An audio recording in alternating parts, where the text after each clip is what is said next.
ఇప్పుడు మీరు చూస్తుంది ఉచిత అన్నదానం అండి. కనకదుర్గమ్మ దైవంలా ఈ నవరాత్రుల సందర్భంగా 9 రోజులు అన్నదానం చేస్తున్నారు. ఇక్కడ స్పెషాలిటీ ఏంటంటే అన్నదానం నడుస్తూనే ఉంటదండి.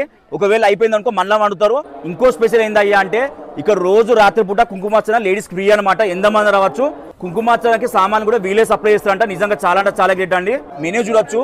స్వీటు, పుదీనా చట్నీ, బ్యాట్స్, వేడి వేడి బగారన్నము, మసాలా టమాటా బాత్, పాలకూర పప్పు, సాంబార్, పెరుగు, వైట్ రైస్. ఇలానే హైదరాబాద్ లా కనకదుర్గమ్మ భక్తులు అన్నదానం ఇట్లా చేస్తూ ఉంటారు అండి. పొద్దున సాయంత్రం అంతా చేస్తూనే ఉంటారు. నిజంగా చాలా అంటే చాలా గ్రేట్. అన్నదానం ఎన్ని సంవత్సరాలు చేస్తారన్న? 9 సంవత్సరాలు 9 సంవత్సరాలు. ఒక్కో రోజు ఎంత మంది పెడతారు? ఆల్మోస్ట్ 1200 నుంచి 1600 మంది అవుతారు. మీ అసోసియేషన్ పేరన్నా? జై భవానీ సేవా సమితి, పుట్టలమ్మ గుడి, మీర్పేట్ పోస్ట్ ఆఫీస్. మా దగ్గర ప్రతి సంవత్సరం కూడా పొద్దున పూజా కార్యక్రమం అనంతరం చండీ హోమ కార్యక్రమం ఉంటుంది. అనంతరం అన్నదాన కార్యక్రమం, దాని తర్వాత సాయంత్రం ఉచిత కుంకుమార్చన మహిళలచే ఫ్రీగా ఇస్తాం మేము సామాన్. అన్న విగ్రహం అయితే ఎంత ఉంటుందన్న? దాదాపు 15 ఫీట్ల వరకు ఉంటుందన్న.